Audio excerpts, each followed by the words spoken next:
Magandang araw mga kaibigan. Bigyan natin ng reaksyon ngayon itong pahayag ng Pangulo tungkol sa ugali niya na hindi niya na mababago. So anong ugali yun? Sabi niya, hindi ko na mababago. Yan ang ugali ko eh. Ito, News 5 na post. Sabi, hindi ko na mababago yung ugali ko. Yan ang pahayag ng Pangulo. Bahagi ng pahayag ni President Bongbong Marcos nung matanong hinggil sa pagiging mabait. Okay, yun ang ugali na hindi niya mabago yung mabait.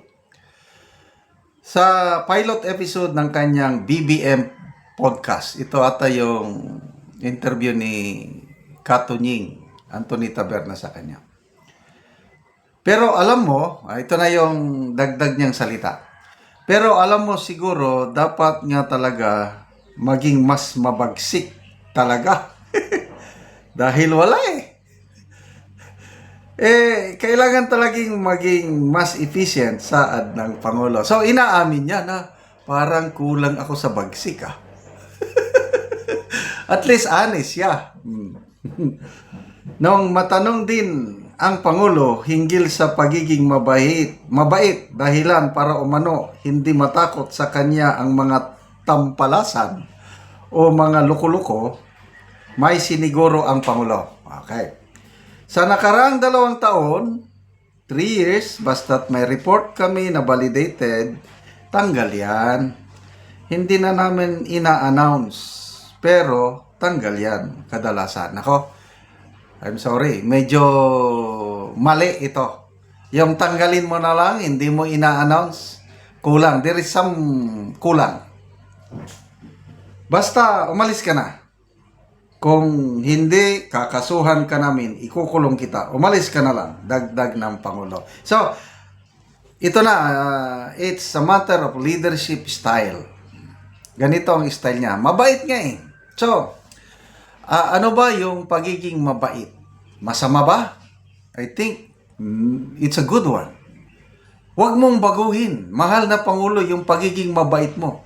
Iyan din ang naririnig ko kay Atty. Vic Rodriguez sa kanyang libro. If you summarize, yung naintindihan ko is talagang mabait ang Pangulo. Si Senator Amy Marcos, sabi niya, yan problema sa aking ating masyadong mabait. So, huwag mong baguhin yung pagiging mabait. Mag-adjust ka lang. Konting style. Dapat ganon. Example, yung palagi kong napapanood sa Facebook Reel.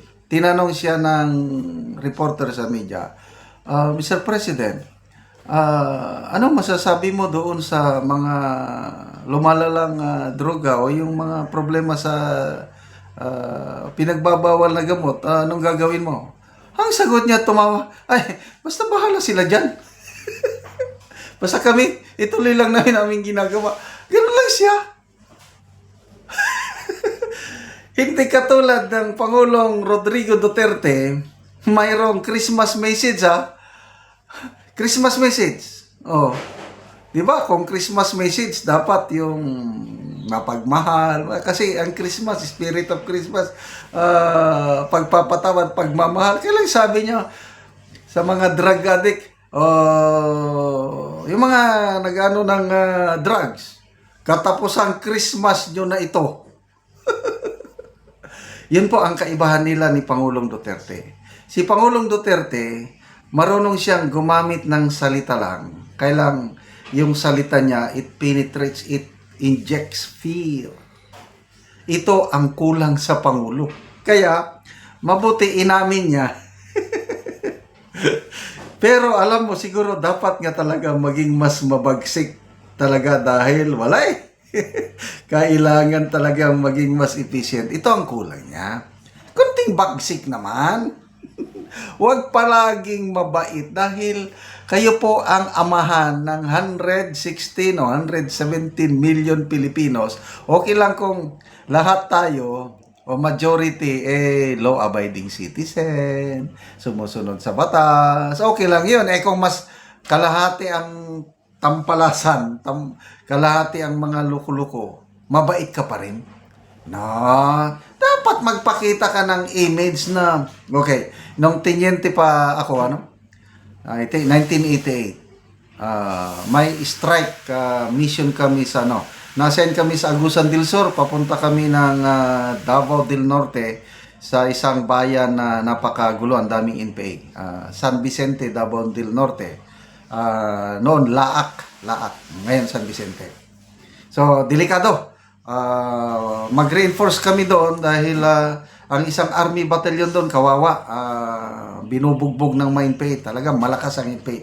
So, isang battalion kami, 23rd IB, Infantry Battalion from Agusan, punta doon. Sabi ng aming battalion commander, hindi ko makalimutan, sabi niya, gusto ko magkaroon kayo ng double personality doon. In one way, maging Gabi Concepcion. But on the other hand, handa rin kayong maging Max Alvarado. Ganon ang illustration ng aming battalion commander, Colonel Erickson Aurelio. Ano ibig sabihin yun? Gabi Concepcion, yun, maging mabait kami, o idol, yung we must win the hearts and minds of the people, maging mabait. Gabi Concepcion nga eh. Kailan kung kinakailangan maging Max Alvarado kayo. O anong image si Max Alvarado? Ay, kontrabida. Kung maging kontrabidahin mo. Ganon ang natutunan ko early in life. Kaya dapat mag-adjust. Kaya, ay nako, ang ating Pangulo, sana maging mas mabagsik siya. Paano kung yung mga nakapalibot sa kanya ngayon? Gusto ko nito, ang daming nakapalibot sa kanya, hindi niya alam sinong susundin. Kaya nagkakaproblema tayo. Okay? So, again, palagi kong nababanggit ito. May isang PMA class, hindi ko na lang banggitin anong year. Yung valedictorian nila, pinakamatalino sa lahat. Hindi naging general. Bakit? Sobrang mabait. Hindi pwede, if you are a leader of a big group, lalo na sa military, ibalansi mo yung magiging mabagsik at saka mabait. Dapat ganun din ang presidente natin. Ipakita niya yung bagsik niya sa mga luko-luko. Yung sinasabi niya na pag may nagkamali, tatanggalin, hindi na nila ina-announce. To me, kulang yun. Dapat para may fear factor na natanggal na. Sino pang susunod? Hindi katulad kay PRRD noon eh. Sabi niya, 8888, tawag kayo. Isumbong niyo sa akin at kung pwede nga laparuhin yung sabi niya, sampalin niyo yung mga government employees na hindi nagpe-perform, sampalin niyo. Ganon. Ano pa, yung tanimbala. Anong sabi niya? Sige, tuloy nyo yan. Papakain ko sa inyo. Ganun ba? Fear factor. Anong nangyari? Wala. Huminto sila. Ngayon, bumabalik na naman dahil sobrang bait ang, alam nyo na. So, maganda pong mabait. Kailan kung leader ka ng isang bansa, dapat may fear factor ka rin. Salamat mga kaibigan sa inyong pagsubaybay sa ating channel. Nakakatulong kayo ng malaki sa tribong Talandig ng Bukidnon. Ang income natin sa channel na ito is pantulong sa tribo. Namimigay tayo ngayon ng libreng yero at pako para ma-repair ang sira-sirang bahay ng tribong Talandig. Panoorin nyo ang video na ito.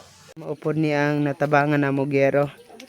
So ako silang ayo maayong udto. Una ni ang nahatag namo nga yero. So ila na gid na atop. So maayo na gid ang ilang atop karon. So unsa man imong maistorya nga karon maayo na inyong atop o kuan na gyud nindot na gyud. Salamat mi sa Ginoo kay natagaan mig sin. Wala nang gatulo diri sa balay og sa nag-sponsor. Salamat sad kaayo. Kay dili mi matabangan kung dili mao ang nag-sponsor ani ug ang Ginoo.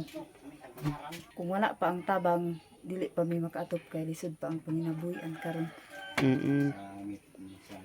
Tayo ni nga tabang kay para nga makadawat pa mi. Kay daghan pa ang among problema nga di na makuan. Sama aning sin di karon naka atop nami. So salamat kaayo. Sige.